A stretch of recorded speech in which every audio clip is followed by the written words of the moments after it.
उसने अपने अपराध की कहानी आज से लगभग 20 साल पहले लिखनी शुरू कर दी थी और आज उसने दिल्ली, हरियाणा, पंजाब, पश्चिम बंगाल, उत्तर प्रदेश, उत्तराखंड तक अपराधियों की एक लंबी चैन खड़ी कर दी है। उसने अंडरवर्ल्ड की दुनिया में खुद को इतना ग्लैमराइज किया है कि बहुत सारे यंग छोकरे उसके नक्शे कदम पर चलने लगे।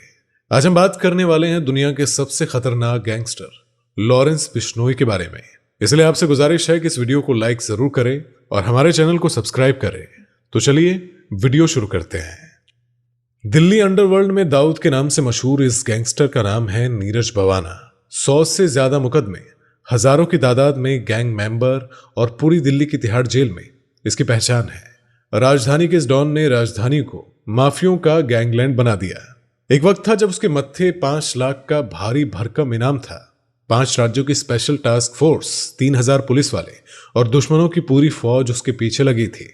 और नीरज भवाना उत्तर प्रदेश के 5 राज्यों में भौकाल मचा रहा था। तो मामा लोग, आज बात करेंगे नीरज भवाना के उन कारनामों की जो वाकई में खतरनाक थे। 3 ऐसे कांड जिसे सुनकर आप भी कहोगे कि वाकई में ये गैंगस्टर नहीं, मॉन्स्टर है। तो बॉडी के पुर्जे हिलाकर रख देने वाले नीरज भवानिया के ये 3 कांड आज हम डिस्कस करने वाले हैं। अगर आप चैनल पर नए हैं तो वीडियो को लाइक जरूर करें, शेयर करें और गुज्जू भाई के इस चैनल को सब्सक्राइब करना ना भूलें। ये तीनों कांड में लॉ एंड ऑर्डर को तोड़ा गया, पुलिस पर हमला, अपने विरोधियों को मौत के घाट उतारना, 5 राज्यों की पुलिस को चैलेंज करना। तो ये सारी बातें इन तीनों कांड की रूपरेखा तैयार करती है। वहीं जो ये लास्ट वाला कांड है वो अब तक दिल्ली अंडरवर्ल्ड का सबसे भयानक और सबसे डरावना किस्सा माना जाता है। पहला कांड 15 दिसंबर 2014। पश्चिमी यूपी का सबसे खूंखार गैंगस्टर बोले तो बागपत का दादा सुनील राठी, उसका डीपीओडी कमांडर अमित मल्लिक और भूरा देहरादून पुलिस की कस्टडी में कैद था। उत्तर प्रदेश के बागपत के सिंघावली पुलिस स्टेशन में भूरा के खिलाफ मर्डर केस चल रहा था और 15 दिसंबर को बोरा की इसी केस में बागपत कोर्ट में पेशी थी। इसी केस में उसे देहरादून से बागपत कोर्ट ले जाया जा रहा था। उस दिन देहरादून पुलिस के 5 जवान भूरा को लेकर ट्रेन से सुबह 6 बजे टिटहरी रेलवे स्टेशन पहुंचे और वहां से टेम्पो में सवार होकर बागपत कोर्ट की ओर रवाना हुए। टेम्पो का नाम था द गणेश टेम्पो। टेम्पो जब बागपत के राष्ट्रबंद चौक पहुंचा तो वहां से 2 और लोग उस टेम्पो में चढ़े और उसके बाद टेम्पो जैसे ही क्राइस्ट ज्योति पब्लिक स्कूल पहुंचा, उसी टाइम पर पीछे से आ रही बड़ी रफ्तार से एक स्कॉर्पियो ने टेम्पो को टक्कर मार दी और उसमें से दर्जन भर खूंखार दरिंदे उतरे, हाथों में कट्टा पिस्तौल। अब ऐसे में पुलिस वाले कुछ समझ पाते और अंदर बैठे 2 लोगों ने पुलिस की आंखों में मिर्ची पाउडर फेंक दिया और ये दोनों भाई जो कुछ देर पहले टेम्पो में सवार हुए थे, बदमाशों ने पूरे टेम्पो को चारों ओर से घेर लिया। मानो पूरा का पूरा टेम्पो हाईजेक था। पुलिस वालों को बंदूक की नोक पर बंदी बनाया गया। उनके AK-47 और कार्बाइन लूट लिए गए और भूरा समेत पूरी टोली धुएं की तरह हवा में गायब हो गई और पुलिस वाले देखते रह गए। इधर जैसे इस कांड की खबर मिली तो उत्तर प्रदेश से उत्तराखंड पुलिस वालों के हाथ पांव खुल गए और इसी वारदात के बाद भूरा दोनों राज्य का मोस्ट वांटेड क्रिमिनल बन गया। लेकिन यहां पर पुलिस के लिए चुनौतियां तब सामने आई जब इस वारदात में दिल्ली के खूंखार गैंगस्टर नीरज भवानिया का नाम सामने आया, क्योंकि भूरा को छुड़ाने आए हमलावर और कोई नहीं बल्कि नीरज भवानिया और सुनील राठी के ही लोग थे।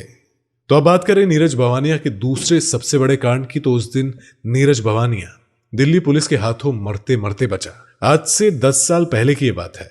नीरज भवाना नरेला विधानसभा क्षेत्र के तत्कालिक विधायक सतिंद्र सिंह से 50 लाख की रंगदारी मांगने के मामले में तिहाड़ जेल में बंद था और साल 2013 में पेरोल पर बाहर आया था और कुछ दिनों बाद उसे तिहाड़ लौटना था, लेकिन वो फरार हो गया और इधर पुलिस परेशान हो गई, क्योंकि पुलिस को शक था कि अगर ये लौटा नहीं तो पूरी दिल्ली में आंधी उठ जाएगी।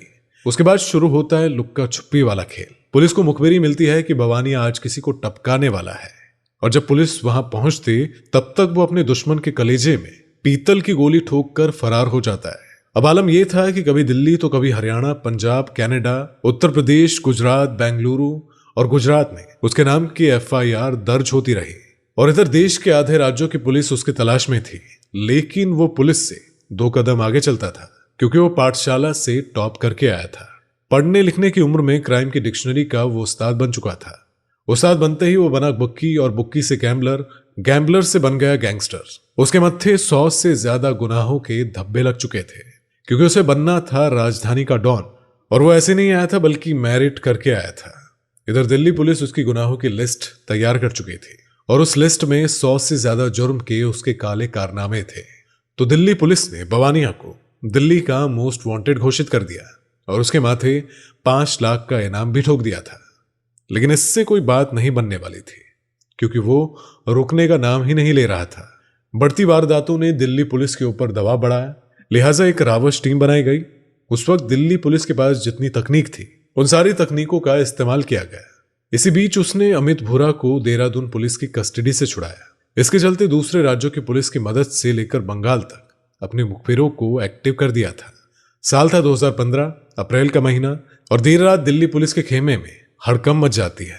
फोन में दी गई जानकारी दिल्ली पुलिस के बड़े बड़े अफसरों को दी गई, और वो जानकारी क्या थी ये मालूम है? तो सुनो। फोन करने वाला दिल्ली पुलिस का मुखबिर था। उसने बताया कि आज अर्ली मॉर्निंग नीरज बवानिया दिल्ली में अपने घर आने वाला है। फोन रखते ही दिल्ली पुलिस के खेमे में देर रात हड़कंप मच गया। अब पुलिस के बड़े बड़े अफसरों को दी गई जानकारी मिलते ही रातों रात सारे अफसरों को बुलाया गया, और जो टीम कई महीनों से बवाना को पकड़ने की तैयारी कर रही थी, आज उनके इम्तिहान की घड़ी आ चुकी थी। यह समय था 3:40 का। दिल्ली का बुनकर एरिया। अंधेरी रात में इस एरिया में दिल्ली पुलिस के जवान घात लगाए बैठ गए, और कहते हैं कि उस दिन अचानक पूरा मुंडका सील हो गया था। अब जैसे 3:45 हुआ, नीरज बवानिया की कार देखी गई, और उसके साथ उसका जिगरी मोहम्मद राशिद भी था। जब नीरज बवानिया ने दिल्ली पुलिस को देखा तो उसने पुलिस पार्टी पर गोलियां बरसाना शुरू कर दिया। पुलिस उसका एनकाउंटर कर सकती थी, लेकिन पुलिस आज कुछ अलग ही मूड में थी। उसका एनकाउंटर न किया गया, और चंद ही मिनटों में उसको चारों ओर से घेर लिया और तिहाड़ जेल में भेज दिया गया।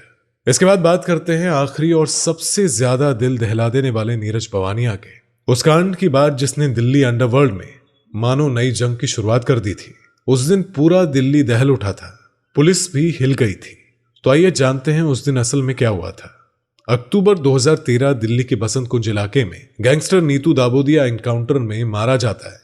नीतू दाबोदिया और नीरज बवानिया के बीच 36 का आंकड़ा था। दोनों के बीच जारी गैंग वॉर में बहुत सारी उथल पुथल हुई, लेकिन नीतू के जाने के बाद नीरज बवानिया के लिए दिल्ली की गद्दी का रास्ता साफ हो चुका था। उसे लगने लगा कि वह श्रीलंका का रावण है। लेकिन जल्द ही दाबोदिया गैंग की कमान उसके खास आदमी पारस उर्फ विक्रम उर्फ गोल्डी ने संभाल ली। एनकाउंटर में मौत से कुछ ही दिन पहले नीतू दाबोदिया ने गोल्डी को सरा रोहिला में चलती ट्रेन से पंजाब पुलिस की कस्टडी से छुड़ाया था। तब पंजाब पुलिस गोल्डी को इस हाजिरी कोर्ट में पेश करने गई थी। जब नीतू का एनकाउंटर हुआ तो मानो गोल्डी टूट चुका था, लेकिन जल्द ही उसने बवानिया गैंग में तहलका मचा डाला। जून 2014 में उसने अपने छोकरे लोगों के साथ मिलकर बवानिया गैंग के रविंद्र पब्बा को गोलियों से छलनी कर दिया, और ये कांड उसकी और नीरज बवानिया के वर्चस्व को चुनौती देती है। इसके बाद दोनों गिरोह का टकराव होता रहा और छोकरे लोग मरते रहे, और एक दिन आकर पारस उर्फ गोल्डी को उठा लिया गया, जिसके बाद उसे तिहाड़ जेल भेज दिया गया। और उसी टाइम पर तिहाड़ जेल में पूरी बवानिया गैंग बंद थी। उसी जेल में दाबोदिया गैंग के पारस उर्फ पास और प्रदीप उर्फ भोला भी बंद थे। साल था 2015 का, महीना था अगस्त का, और इधर जेल में बैठे नीरज बवानिया के शैतानी खोपड़ी में बड़ौदिया गैंग के इस नए लीडर का खात्मा करने का काम चल रहा था। और जब नीरज बवानिया को रोहिणी कोर्ट में पेशी की तारीख मिली तो साथ में यह भी जानकारी मिली कि पारस और प्रदीप की भी उसी दिन पेशी होगी। पेशी के एक दिन पहले नीरज बवाना ने जेल में बंद अपने पंटरों को पूरा प्लान समझाया, और छोकरे लोग भी तैयार थे। उसके बाद दूसरे दिन का सूरज निकला। बवानिया गैंग के नीरज बवाना, नवीन वाली, राहुल काला, सुनील मान, सनी और दिनेश को पेशी के वास्ते कड़ी सुरक्षा में रोहिणी कोर्ट लाया गया। उसी टाइम पर पारस और प्रदीप को भी पेशी के वास्ते लाया गया। इधर कोर्ट की कार्रवाई पूरी होते होते शाम के 5 बज चुके थे। उसके बाद नीरज बवाना और उसके 6 छोकरे लोग दाबोदिया गैंग के पारस और प्रदीप को रोहिणी कोर्ट से तिहाड़ जेल ले जाना था। तो दोनों गैंग के टोटल बोले तो 9 कैदियों को एक ही वैन में बिठा दिया गया, और जैसे ही वो रोहिणी कोर्ट के तिहाड़ के बीच रास्ते पहुंचे तो उस टाइम पर नीरज बवानिया ने नीरज बाली को इशारा किया, और तुरंत नवीन बाली ने तौलिए से पारस का गला दबा दिया, और देखते ही देखते बवानिया के सभी छोकरे पारस और प्रदीप पर टूट पड़े, पटक पटक कर मारने लगे। दोनों को नीचे गिराकर मुंह पर लात घुसा बरसाने लगे, और दोनों के सिर को पूरी तरह से कुचल दिया गया, मानो कि जैसे बवानिया गैंग दाना बन चुकी थी। वैन में मौजूद सभी के मत्थे मानो खून सवार था। पारस की आंख बाहर निकल आई। जब तक वैन में मौजूद पुलिसकर्मी कुछ समझ पाते, उससे पहले ही पारस और प्रदीप की मौत हो चुकी थी। इसके बाद ड्राइवर ने बिना देरी किए वैन को पास के महावीर अस्पताल में मोड़ दिया। और जहां दोनों को मृत घोषित कर दिया गया।